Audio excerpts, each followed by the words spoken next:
요엘 2장 16절에서부터 21절까지입니다. 요엘 선지서에서 가장 자주 등장하는 표현 중 하나가 바로 여호와의 날이라는 말입니다.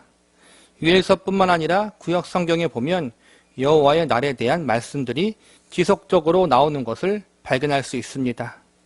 요엘서를 비롯해 성경에서 등장하는 여호와의 날은 크게 두 가지 의미를 가지고 있습니다. 하나는 하나님을 거역하고 범죄하는 세력들에 대한 현재적 심판이 있다는 사실을 알려줍니다. 우리가 요엘서를 배우면서 이스라엘 백성들과 이방 민족들의 범죄에 대해서 하나님이 반드시 그들이 행한 대로 심판하시겠다는 의지를 보여주신 것을 발견합니다. 하나님은 인간의 역사 가운데 죄악으로 물든 나라와 민족, 사회와 공동체를 심판하시는 일을 항상 행하셨습니다. 이스라엘 민족이 비록 하나님의 백성들이었지만 그들이 회개하지 않고 죄악의 길로 걸어가면 하나님은 어김없이 그들을 심판하셨고 이방 민족들 역시도 그들이 행한 악한 일에 대하여 철저한 심판을 진행하셨습니다. 한 시대의 가장 강력한 나라로 여겨졌던 아수르 제국과 바벨론 제국도 하나님의 심판의 손길을 피하지 못했습니다. 수세기 동안 세계를 지배했던 페르시아와 로마 제국도 하나님의 심판으로 인해 역사의 뒤안길로 사라져갔습니다. 영원할 것 같았던 강대국들과 수많은 민족들이 찬란하게 빛나던 무수한 강대국들이 하나님을 대적하고 죄악의 길로 걸어갔던 결과 결국은 하나님의 심판을 받고 아침 안개와 같이 모두 멸망을 당하고 말았습니다. 성경에서 가르치는 여호와의 날은 이처럼 인간이 숨을 쉬고 살아가는 역사의 한가운데 하나님의 심판을 행하신다는 사실을 우리에게 알려주고 있는 것입니다. 여호와의 날이 가지고 있는 또 하나의 의미는 역사의 마지막 날에 최후 심판이 있다는 사실을 가르쳐 주고 있습니다. 최후 심판을 이야기할 때 우리는 개인적인 종말과 우주적인 종말을 이야기할 수 있습니다. 우리가 이 땅에 살면서 가장 억울한 일 중 하나는 죄인들의 삶이 평안해 보이고 의인들의 삶이 고통스럽게 보일 때입니다. 악인들이 성공과 번영을 누리고 의인들이 실패와 가난을 겪는 모습을 볼 때 우리는 세상이 참으로 불공평하다고 느낍니다. 하나님이 이 땅에서 죄인들에 대한 심판을 행하실 때가 있지만 때때로는 그 심판이 현재라는 시간 속에 모두 다 이루어지지 않는 것처럼 보일 때가 있습니다. 악인들이 이 땅에서 잘 먹고 잘 살다가 장수하는 모습까지도 목격할 때가 있습니다. 그러나 우리는 모든 이들에게 죽음이라는 사건이 반드시 찾아온다는 사실을 알고 있습니다. 이 땅에서 숨을 쉬고 살아가는 동안 온전히 정의롭고 공의로운 심판이 이루어지지 않는 것처럼 보일 때도 있지만 하나님은 개인의 종말 죽음을 통해서 반드시 죄에 합당한 형벌을 진행하십니다. 그리고 인류 역사의 마지막 날, 우주적 종말을 통해서 모든 사람과 모든 피조 세계에 대한 하나님의 완전하신 정의와 공의의 심판을 행하실 것입니다. 유한한 인간의 눈으로 볼 때 악인들에 대한 심판이 더딘 것 같고 피조물인 우리의 시각으로 볼 때 죄인들이 더 잘 사는 것 같지만 하나님은 반드시 개인의 종말인 죽음을 통해서 그리고 인류 역사의 마지막 때인 우주적 종말을 통하여 각자 모든 인간들이 행한 대로 가장 정의롭고 가장 공의로운 심판을 행하실 것입니다. 우리는 오늘 본문의 말씀을 통해서 여호와의 날이 임한다는 메시지 속에 들어있는 구체적 교훈과 의미에 대해서 살펴보는 시간을 가져보도록 하겠습니다. 여호와의 날이 임한다는 말씀을 통해서 첫 번째로 모든 사람의 심판자는 궁극적으로 하나님이심을 배울 수 있어야 합니다. 요엘서를 공부하면서 이스라엘 민족이 범죄할 때 하나님은 자연 세계를 움직이셔서 메뚜기 떼의 재해와 가뭄과 기근의 징계를 당하게 하셨음을 배웠습니다. 또한 다른 이방 민족을 움직이셔서 이스라엘 백성들을 괴롭히게 하셨다는 것을 배웠습니다. 사람의 눈으로 볼 때 이 모든 것이 우연히 이루어진 것 같아 보이지만 그 속을 들여다보면 하나님에 의해서 이 모든 것이 철저하게 계획되고 진행된 일임을 알 수 있습니다.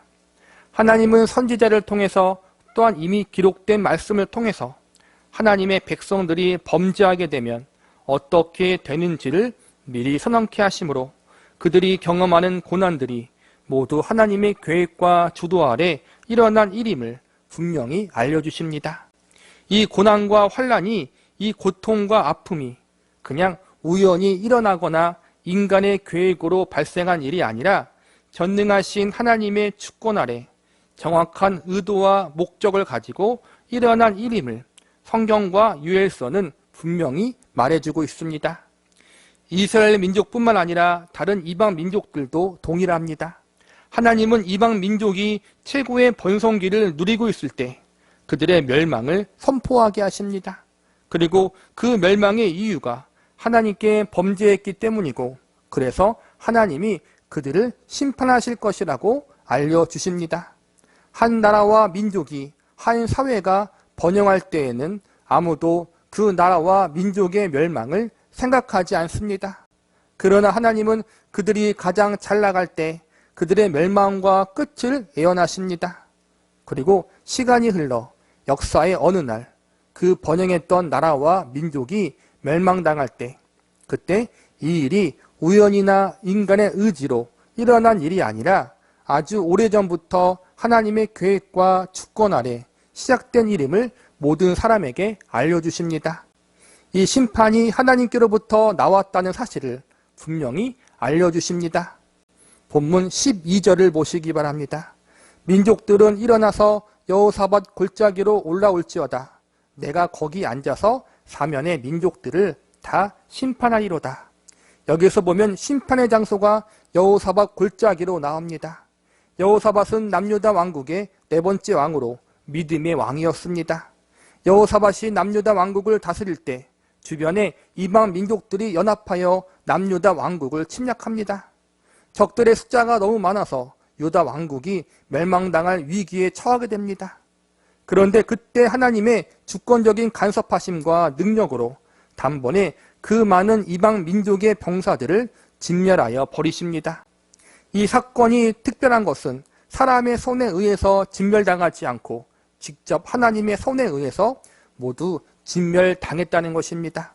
이스라엘 역사를 볼 때 이스라엘 민족을 쳐들어오는 이방 민족을 하나님은 여러 번 막아주십니다. 어떤 때는 이스라엘 백성들의 손을 통해서 전쟁에 이기게 하시고, 어떤 때는 다른 민족의 손을 빌려 전쟁에 이기게 하셨습니다. 어떤 때는 적국 간에서 갈등이 생겨 서로 싸우다가 진멸당하게 만들기도 했습니다. 그런데 여호사밧 왕 때의 전쟁은 전적인 하나님의 손에 의하여 이방 민족이 진멸당했습니다. 사람의 손을 전혀 빌리지 않으셨습니다. 역사의 마지막 날에 일어날 최후 심판도 이와 같을 것입니다. 사람의 손이나 자연재해 등을 통해서가 아니라 하나님이 직접 모든 민족을 심판하실 것입니다. 오늘날 많은 사람들이 인류의 종말을 두려워합니다. 어떤 이는 핵전쟁이 인류를 멸망케 만들 거라고 이야기합니다. 어떤 이들은 운석이 떨어지거나 우주적 재난으로 말미암아 인류가 멸망당할 것이라고 이야기합니다. 또 어떤 이들은 자연재해나 질병으로 인해서 역병이나 전염병으로 인해 인류가 멸망당할 것이라고 이야기합니다. 물론 이러한 것들이 인간들을 심판하는 임시적인 도구로 사용될 수 있습니다. 그러나 이것은 최종적인 심판의 도구는 될 수 없습니다. 자연재해, 질병, 전쟁이 하나님께 범죄한 한 나라와 민족들을 심판하는 일시적인 징계의 도구는 될 수 있지만 결국 모든 인류의 최후 심판은 하나님 자신이 친히 시행하실 것입니다. 그날은 예수님의 재림의 때입니다. 창조주 하나님, 역사의 주관자이신 하나님이 예수님을 재림의 주로 다시 이 땅에 보내셔서 온 세상을 심판하게 하실 것입니다. 그때는 살아있는 자만이 아니라 이미 죽은 자들을 향해서도 그들이 행한 대로 완전한 심판이 이루어질 것입니다. 여호와의 날이 임한다. 이 말씀 속에 우리는 하나님이 친히 모든 인류를 심판하신다는 사실을 배울 수 있어야 합니다. 하나님이 하실 것입니다. 하나님이 친히 모든 것을 심판하신다는 사실을 기억하면서 우리는 하나님 앞에 믿음으로 인생을 살아갈 수 있는 사람들이 되어야 합니다. 두 번째로 여호와의 날이 임한다는 말씀을 통해서 우리는 하나님의 심판이 어떤 이들에게는 두려움이 되고 어떤 이들에게는 소망이 된다는 사실을 배울 수 있습니다. 심판이란 어떤 일에 대한 판결을 내리는 것입니다. 어떤 문제와 관련된 일이나 사람에 대해서 잘잘못을 가리는 일이 바로 심판입니다. 하나님의 심판은 크게 역사의 흐름 가운데 받는 심판이 있고 역사의 마지막 날에 받는 최후 심판이 있습니다. 본문 19절을 보시기 바랍니다. 그러나 애굽은 황무지가 되겠고 에돔은 황무한 들이 되리니 이는 그들이 유다 자손에게 포악을 행하여 무지한 피를 그 땅에 흘렸음이니라. 여기서는 이스라엘 백성들, 하나님의 백성들을 괴롭혔던 애굽과 에돔 민족이 하나님 앞에 심판을 받게 될 것이라고 선언하고 있습니다. 이 부분은 역사 가운데 일어난 한시적 심판을 언급하고 있습니다. 19절에서는 이방 민족이 겪게 될 심판을 이야기하고 있지만 한 발 더 나아가 역사의 마지막 날에 최후 심판이 반드시 있을 것을 미리 알려주고 있습니다. 지나간 역사 가운데 있었던 심판은 앞으로 미래에 다가올 최후 심판에 대한 그림자라고 할 수 있습니다. 과거 하나님을 거역했던 결과 심판을 받았던 것처럼 미래의 어느 날 하나님이 정하신 날에 반드시 과거에 임했던 심판보다 더 엄중한 심판이 임하게 될 것이다. 이러한 사실을 알려주는 역할을 하는 것입니다. 본문 15절을 보시기 바랍니다. 해와 달이 캄캄하며 별들이 그 빛을 거두도다. 해와 달이 캄캄하며 별들이 빛을 잃는다는 것은 우주적인 종말을 가져오는 최후 심판이 반드시 온다는 사실을 알려주고 있는 것입니다. 그날에 하나님은 모든 인류를 심판하실 것입니다. 아무도 이 심판을 피할 수 없습니다. 그런데 여기서 하나님의 심판을 소망 가운데 기다릴 수 있는 존재들이 있습니다. 모든 이들이 하나님의 최후 심판을 두려워하고 있는 가운데 그 심판을 두려워하지 않고 기쁨과 즐거움 가운데 이 날이 임하기를 기대하고 고대하는 사람들이 있습니다. 그 사람들이 바로 하나님의 백성들입니다. 하나님의 백성들이 하나님의 최후 심판의 날을 두려워하지 않고 소망 중에 기다릴 수 있는 이유가 무엇 때문입니까? 그 이유는 하나님의 최후 심판의 날이 이 세상 사람들에게는 영원한 형벌과 죽음을 의미하지만 하나님 백성들에게는 구원과 회복의 날이 되기 때문입니다. 본문 16절과 17절을 보시기 바랍니다.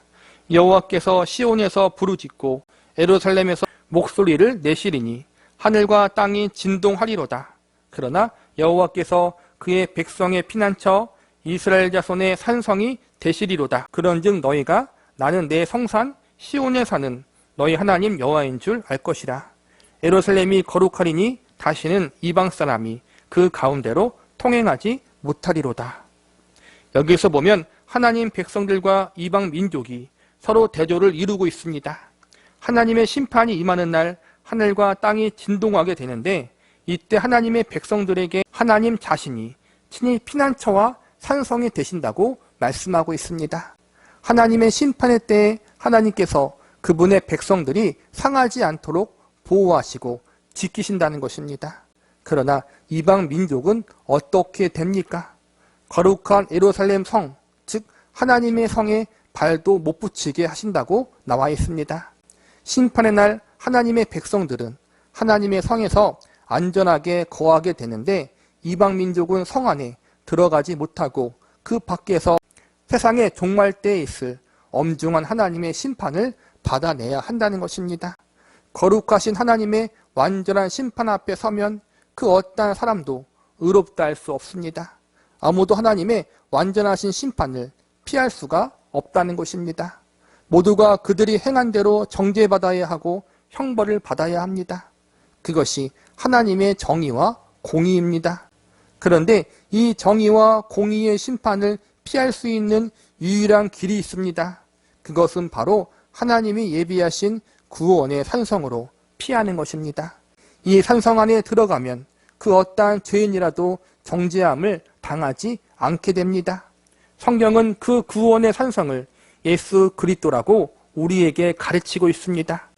특정한 장소나 특별한 종교적인 열심이 심판을 면하게 하는 것이 아닙니다. 구약에서 도피성으로 죄인들이 들어가면 살 수 있었듯이 예수 그리스도 안에 우리가 들어가면 정죄와 심판을 받지 않고 살 수가 있는 것입니다. 예수 그리스도 안에 있는 우리를 하나님은 정의와 공의로 심판하지 않으시고 은혜와 사랑으로 심판하십니다. 본문 18절을 보시기 바랍니다. 그날의 산들이 단 포도주를 떨어뜨릴 것이며 작은 산들이 젖을 흘릴 것이며 유다 모든 시내가 물을 흘릴 것이며 여호와의 성전에서 샘이 흘러나와 시딤 골짜기에 되리라. 18절의 내용은 회복에 대한 말씀입니다. 그날은 여호와의 날, 심판의 날입니다. 모든 이들이 두려워하는 심판의 날, 오직 하나님 백성들만이 기뻐할 수 있습니다. 왜냐하면 그날은 그들의 구원의 날이고 회복의 날이기 때문입니다. 하나님이 정하신 마지막 날, 모든 나라와 열방이 창조주 하나님, 완전히 정의롭고 공의로운 하나님 앞에 심판을 받게 될 것입니다. 아무도 이 심판에서 예외가 없습니다. 그러나 예수 그리스도 안에 있는 하나님의 백성들에게는 사랑과 은혜의 심판이 있을 것입니다. 반대로 예수 그리스도 밖에 있는 자들에게는 철저한 정죄함의 심판이 있을 것입니다. 하나님 백성들에게는 예수님이 행하신 일을 근거로 판단받게 될 것이고 불신자들에게는 그들이 행한 그대로 심판을 받게 될 것입니다. 이것이 성경이 가르치는 여호와의 날, 심판의 날에 담긴 의미입니다. 말씀을 마무리하겠습니다. 오늘 말씀의 결론은 최후 심판의 날은 반드시 있고 그날에 하나님이 온 인류를 심판하신다는 것입니다. 하나님의 심판을 피할 수 있는 사람은 아무도 없습니다. 인간들은 마지막 날 완전하신 하나님 앞에 그들이 행한 대로 그들이 쌓아둔 죄악에 대한 철저한 심판을 받게 될 것입니다. 모든 이들이 이 심판의 날을 두려워할 것이고 이 심판이 임하는 것을 무서워할 것입니다. 그러나 오직 하나님의 백성들만은 기뻐하고 즐거워할 것입니다. 그날은 하나님 안에 있는 자들에게는 구원의 날이고 회복의 날이기 때문입니다. 믿는 자들은 그러므로 하나님의 심판을 두려워할 필요가 없습니다. 이단들이나 잘못된 교회들의 특징을 보면 종말의 날에 대해서 사람들에게 공포감을 심어줍니다. 그렇게 믿어서 천국 갈 수 있겠어? 그렇게 신앙생활에서 종말의 날에 검진받을 수 있겠어? 이렇게 공포감을 심어주고 헌신과 희생을 강요합니다. 제가 늘상 말하는 것이지만 우리가 가지고 있는 그 어떠한 신앙과 믿음과 행위도 우리를 하나님의 심판에서 우리 자신을 구원할 수 없습니다. 우리가 하나님 앞에 아무리 잘해도 그 잘함이 나를 구원하게 하는 근거가 되지 못합니다. 우리의 희생과 열심과 헌신이 우리를 구원해 주는 것이 아닙니다. 우리의 구원의 근거는 오직 예수 그리스도의 대속의 은혜와 공로뿐입니다. 그러니 우리가 완전하지 못하고 부족해도 괜찮습니다. 우리가 이 복음의 진리를 안다면 종말의 날, 심판의 날을 두려워할 필요가 전혀 없습니다. 못해도 우리는 하나님의 자녀이고 부족해도 여전히 우리는 하나님의 백성들입니다. 우리의 구원과 신분이 저와 여러분의 잘잘못에 달려있지 않다는 성경의 가르침을 잊지 마시기 바랍니다. 탕자가 집으로 돌아올 때 분명 부끄러웠을 것입니다. 우리도 부족하여 연약한 부분이 분명히 있기 때문에 하나님의 백성과 자녀로서 합당하지 못했던 부분들이 삶 속에 분명히 존재했었기 때문에 부끄러운 부분, 죄송스러운 부분이 있을 것입니다.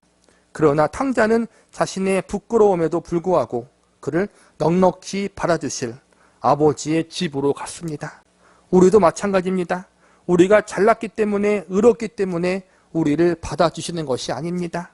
성경은 분명히 우리가 아직 죄인 되었을 때 우리를 하나님이 받아주셨다고 가르치고 있습니다. 그러므로 그날을 두려워하거나 공포스럽게 생각하지 마십시오. 그날은 우리의 아버지이신 하나님을 만나는 날이고 우리의 주님이신 예수님의 얼굴과 우리의 얼굴을 맞대고 보는 날이 될 것입니다. 다시는 눈물과 사망이 없는 영생 복락이 있는 그곳에서 우리 주님과 영원히 함께 살게 될 것입니다. 그러나 이 날을 맞이하기 위해서 우리가 지나가야 할 여정들이 많이 남아 있습니다. 우리는 그날을 맞이하기 전 인생 속에서 많은 난관들과 과제들을 거쳐 지나가야 합니다. 때론 지금의 이스라엘 백성들처럼 하나님 앞에 범죄하여 사랑의 징계를 맞을 수 있습니다. 하나님이 보시기에 합당하지 않는 우리의 연약한 모습 때문에 우리를 온전케 하시는 하나님의 만지심의 손길을 경험할 수도 있습니다. 하나님의 만지심은 우리의 모난 부분들을 깎아내시기 때문에 아프고 고통스럽고 힘이 듭니다. 때론 믿음대로 살다가 세상 사람들에게 조롱과 핍박을 받을 수도 있습니다. 내가 믿음으로 살아야 하기 때문에 감수해야 할 손해들도 분명히 있을 것입니다.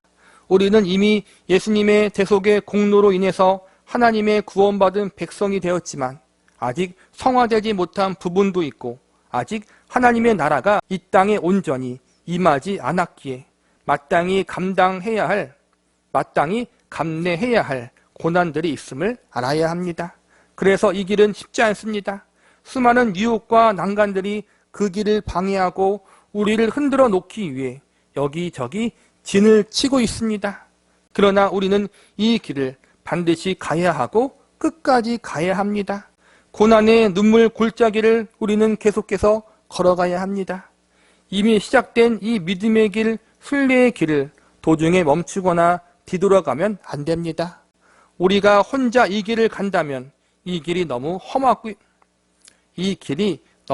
때문에 길을 잃을 수도 있고 중간에 포기할 수 있습니다. 그러나 감사하게 이 길은 혼자가 아니라 주님과 함께 가는 길입니다. 우리의 주님은 성경 말씀을 통해서 이 눈물의 골짜기를 함께 걸어가신다고 약속하고 계십니다. 이 험한 신앙의 길을 앞장서서 친히 인도하신다고 말씀하십니다. 내가 넘어지면 주님이 업어서라도 끝까지 이 길을 완주할 수 있도록 하시겠다라고 선언하십니다. 이 길을 가는 여정 가운데 넘어질 수 있고 실패를 경험할 수 있습니다. 그러나 우리의 넘어짐과 실패조차도 우리를 향한 하나님의 사랑을 막을 수 없습니다. 넘어졌다고 실패했다고 너무 낙심하지 마시기 바랍니다. 하나님이 우리를 넘어진 그 자리에서 다시 일으켜 세우실 것입니다. 실패한 그 자리에서 다시 기회를 주실 것입니다. 비록 쉽지 않겠지만 우리 주님이 계시기에 우리는 소망을 품고 능히 이 길을 걸어갈 수 있습니다. 지금 우리에게 주어진 인생이 우리에게는 순례의 길입니다. 지금 우리가 경험하는 고난들이 우리에게는 눈물의 골짜기입니다. 어떤 이들은 이 길을 너무나도 쉽게 가는 것 같고 좌로나 우로나 마구 치우치며 제 멋대로 걸어가는 것 같습니다. 나만 힘들게 이 길을 가는 것 같아 낙심할 때가 있습니다. 그러나 하나님의 날에 하나님이 이 모든 것들을 가장 정의롭게 심판하실 것입니다. 그러니 우리는 우리의 갈 길을 믿음으로 묵묵히 가면 됩니다. 다른 사람들과 나를 비교하거나 그들을 부러워할 필요가 전혀 없습니다. 하나님이 우리의 마음을 아시고 우리의 눈물을 다 보고 계십니다. 이 길의 끝에는 하나님이 예비하신 천국의 본향이 기다리고 있습니다. 그 천국의 본향에 영원히 거할 것을 기대하면서 우리의 모든 눈물과 한숨을 다 갚아주실 그날을 소망하며 끝까지 우리에게 주어진 인생의 길을 믿음으로 걸어갈 수 있기를 바랍니다. 하나님을 끝까지 바라보고 의지하며 우리에게 주어진 이 믿음의 길, 신앙의 여정을 주님과 함께 끝까지 잘 완주할 수 있는 은혜가 저와 여러분에게 있기를 기도합니다.